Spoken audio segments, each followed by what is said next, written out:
Salut. J'espère que vous allez très bien. Sinon, moi, je vais super par la grâce de Dieu. Je m'appelle Joël Kanaza. Nous sommes encore là aujourd'hui pour faire une vidéo. La plupart des gens m'ont posé cette question, comment on peut faire pour réussir sa relation à distance. Alors, je me suis fait le plaisir de vous répondre. J'ai reçu 16 questions par rapport à ça. Ça fait déjà 2 semaines que j'ai reçu ces messages, ces questions. Et je me suis dit qu'aujourd'hui, je ferai le possible pour vous apporter une réponse par rapport à ça. C'est vrai que la plupart des personnes se posent cette question. Comment on peut faire pour réussir notre relation à distance? Peut-être que vous êtes à 300 km de votre femme ou de votre fiancé. Ou oui, c'est ça. Et cela vous cause des soucis et vous vous posez la question que est-ce que cela peut marcher? Je suis là pour vous dire que oui, ça peut marcher, ça dépendra de vous et ça dépendra aussi de, comment l'appelle-t-on, de l'initiative que vous avez toujours envers, bien, pendant votre relation. On dit que tout est possible, hein, tout est possible à celui qui veut. Mais seul celui qui ne veut pas, celui qui n'est pas amoureux, c'est lui qui peut dire que c'est pas possible, que c'est impossible. Alors, c'est très facile, c'est vrai qu'il y en aura des défis, mais je vous assure que c'est un peu facile de s'en sortir quand même. Je vais marcher un peu parce que je suis à un endroit un peu, il fait trop de bruit là. Donc je vous dis que c'est un peu difficile, mais c'est possible pour celui qui est amoureux, pour celui qui sait ce qu'il est en train de chercher dans la relation. Alors, comme je viens de vous le dire, faire une relation à distance, c'est une décision. Même pour aimer, c'est une décision. Pratiquer l'amour, c'est une décision. Alors, si vous ne décidez pas, vous ne pouvez pas maintenir cette relation et vous risquez de perdre cette relation par excuse de la distance. Mais je vous rappelle que la distance n'exclut pas une relation, mais c'est nous qui excluons des relations par nos points de vue, par nos philosophies, que c'est très loin, la distance. Il suffit de créer des choses, suffit que vous soyez créatif, c'est ça. Si vous êtes un homme, soyez créatif dans la relation, appelez de temps en temps, et des sujets les sujets qui vous réunissent, pas les sujets qui vous font, comment l'appelle-t-on, qui vous font éloigner, mais les sujets qui vous réunissent, et des bons thèmes, parlez de vous, laissez de parler d'autres personnes, parlez de vous, parlez des projets, discutez de tout et de rien par rapport à ce genre de choses. Mais si vous faites une relation à distance et vous vous tablez à parler d'autres personnes, vous vous tablez à discuter d'autres sujets qui ne vous intéressent pas, je vous assure que ça ne va pas marcher, ça ne donnera pas un bon résultat plus tard. Parlez de vous et de vous, et de vos projets, et de vos pensées, et de vos ambitions. Ce sont ces choses qui peuvent toutefois vous faire du bien dans une relation à distance. Et soyez aussi créatif, évoquez des choses que vous ne faites pas d'habitude. Faites des appels vidéo, discutez par téléphone, par vidéo, j'allais dire. Créez des choses, soyez créatif, ne faites pas des choses monotones. Ne faites pas des choses monotones. Si tu es un homme, même si tu es une femme, il faut toujours créer des sujets qui vous réunissent. Des sujets qui vous font du bien, des sujets sur lesquels vous pouvez avoir des débats par rapport à votre futur, par rapport à votre avenir. Vous voyez un peu la vie dans laquelle je suis. Donc, ce sont des choses-là que vous pouvez faire pour garder votre relation. Au cas contraire, si vous êtes là, vous vous disputez, cela tue vraiment des relations parce que vous n'êtes pas à côté de la personne.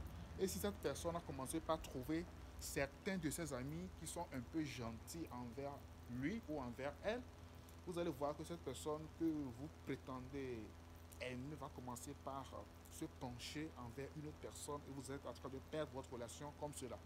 Alors c'est à vous de mettre les paquets et aussi faites tout pour vous voir de temps à autre. Ne dites pas que quand vous êtes dans une relation à distance, donc vous pouvez rester 3 mois sans se voir, 4 mois sans se voir. Non, ça ne marcherait pas.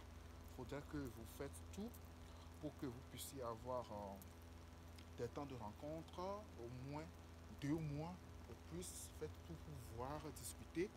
Parce que le fait que vous voyez aussi crée une autre tendance dans le jeu d'amour.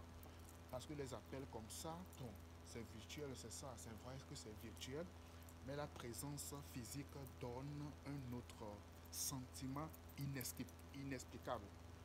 Alors, je crois que ce sont des choses que vous êtes appelés à faire. Faites des choses ensemble. Exemple, si dans la journée tu veux faire quelque chose, vous pouvez dire que oh, aujourd'hui, de 18h à 18h30 ou 18h à 19h, nous allons lire tel livre. Vous allez avoir un livre que vous pouvez lire ensemble. Vous allez dire que ok, tel jour à telle heure, de 19h à 20h, nous allons pratiquer ce sport. Nous allons faire ou tel jour, vous allez essayer de créer des choses ensemble. Ce sont ces choses qui peuvent toutefois vous faire du bien. Mais si vous n'avez pas des programmes, des emplois du temps ensemble, cela va faire que il n'y aura pas de l'attente, de la bonne communication et du feeling. Vous comprenez un peu? Si vous travaillez pendant la journée, discuter du travail, ce que vous aimez, comment vous avez passé la journée, ce sont les points sur lesquels vous pouvez toucher pour toujours avoir des ingrédients dans une relation à distance. Au cas contraire, si vous vous basez sur le sujet d'autres personnes, si vous vous basez pour se disputer, si vous vous basez sur des choses qui ne vous apportent pas de plus, je vous rassure que vous pouvez tout faire. La relation ne va pas évoluer, elle va être stagnante. Et vous allez vous poser des questions que peut-être que la relation a ça, mais c'est vous-même qui ne mettez pas l'ingrédient nécessaire dans la relation. La relation, c'est une communication, c'est une confiance et c'est un espoir dans l'espérance. Vous comprenez un peu? Parce que si l'autre personne ne sent pas cette espérance, cet espoir ou cette confiance du fait que la relation est promettante, je vous assure que cette personne comment l'appelle-t-on, ne se mettra pas à fond dans la relation. Et cette personne peut vous laisser plus tard. Et vous allez avoir plus des difficultés plus tard pour pouvoir remonter cette relation. Et vous allez vous poser beaucoup de questions plus tard que vous avez perdu votre relation. Mais c'est vous-même qui n'avez pas joué très bien le jeu de la séduction. Alors je suis là, je peux vous accompagner pour vous donner certaines idées. Comment moi j'ai fait dans une relation à distance. On s'appelait et on discutait beaucoup, on se communiquait beaucoup et on avait toujours des sujets à discuter. On lisait la Bible ensemble, on a des tests sur lesquels on étudie ensemble. Donc on avait toujours des sujets sur lesquels on discutait, des choses pratiques qu'on faisait aussi ensemble, comme des sports ensemble. Moi je pratique la natation, elle aussi pratique la natation et du coup on pratique ça ensemble. Je dis que tu sais quoi, aujourd'hui j'ai tel problème et programme plutôt. Programme. Et toi, qu'est-ce que tu as comme programme? Elle va dire ça. Si ça combine avec moi, on le fait à la même heure. Si elle a un programme aussi de lire dans la journée, alors je ménage aussi mon programme pour qu'on puisse lire ensemble aussi. Ça donne beaucoup un feeling dans la relation. Et après tout, je fais le résumé de ce que j'ai lu. Elle aussi, elle fait le résumé de ce qu'elle a lu, ce qu'elle a appris. Donc, mes amis, la relation, c'est pas juste le fait que tu puisses dire à quelqu'un que tu l'aimes. Non, mais c'est quelque chose d'instructif aussi. Tu es là pour apprendre d'autres personnes. Je l'apprends des choses que je connais, elle m'apprend de ce qu'elle a appris. Alors, c'est comme ça fonctionne une relation à distance. Même une relation, même que vous êtes proche, ces choses sont vraiment inévitables. Et pire, une relation à distance, ce sont des choses qui peuvent toutefois vous faire du bien. Moi, j'ai un ami que j'ai coaché. Il était dans une relation, il vivait dans un autre état, ici au Brésil. Sa fiancée vivait dans une autre ville, j'allais dire. Je t'assure que pour voyager de chez mon ami pour aller chez sa fiancée, elle devait voyager de 13 heures de bus. 13 heures de bus avant d'arriver là. Donc du coup, il travaillait ici et du coup, sa fiancée aussi travaillait. Donc c'est compliqué pour eux. Même le temps qu'ils se voient pour parler même au téléphone, c'est compliqué. Mais je vous assure qu'après, pendant les coachings, je lui ai donné beaucoup d'astuces qu'il peut toutefois mettre en place. Et je vous assure qu'il y a de cela 7 mois, ils se sont déjà mariés. Une relation à distance pendant 2 ans, 6 mois. Donc du coup, c'est possible. Si vous avez la volonté de le faire, vous allez trouver que c'est possible. Seul si vous n'avez pas la volonté. Si vous n'avez pas la volonté, vous aurez toujours des excuses à demander. Non, parce que la fille fait ci, non parce que l'homme fait ci. C'est là que vous allez commencer par trouver des erreurs d'autres personnes. Des erreurs, si vous n'êtes pas trop amoureux, on voit vite les erreurs. Mais si on est vraiment amoureux, on ne voit pas des erreurs d'autres personnes. Alors si vous êtes dans une relation, vous commencez par voir juste l'erreur de ton partenaire. Tout ce qu'il fait, tout ce qu'elle fait, tout ce que vous voyez, c'est l'erreur. Posez-vous des questions sur comment que vous êtes en train de perdre cette personne ou vous êtes en train de vous rapprocher de cette personne. Alors mes amis, je crois que cette vidéo vous ferait du bien. Et il y a beaucoup de choses. Je n'ai pas préparé cette vidéo.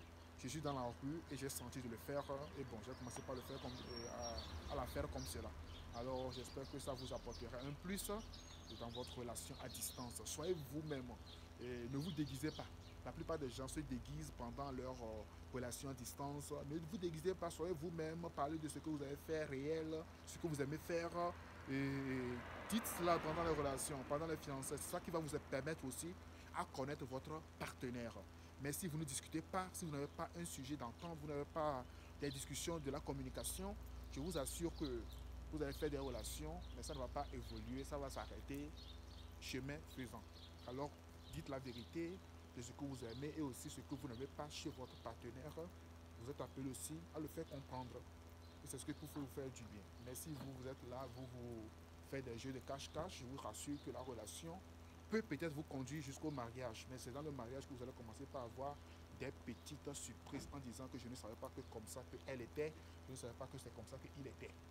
Mais le mariage a été déjà consommé, il n'y a plus la séparation. Alors mes amis, aimons avec la tête et non seulement avec le cœur. Avec la tête, parce que c'est la tête qui nous présente des sujets, la bouche dégage ce que nous avons dans le cœur. Vous comprenez un peu? Mais je crois que cette vidéo vous fera du bien et elle vous apportera un plus nécessaire dans votre relation à distance. Alors, c'est un peu ça. Vous avez écouté la voix de votre ami et Joël, votre motivateur. J'espère que c'est un peu ça ce que je peux dire par rapport à ça. Et je ferai une autre vidéo par rapport à ça pour vous parler de long à large de cette relation à distance. Là, ce sera bien préparé et je vous invite à vous abonner et pour ne pas rater des vidéos prochaines. Bisous, on est ensemble.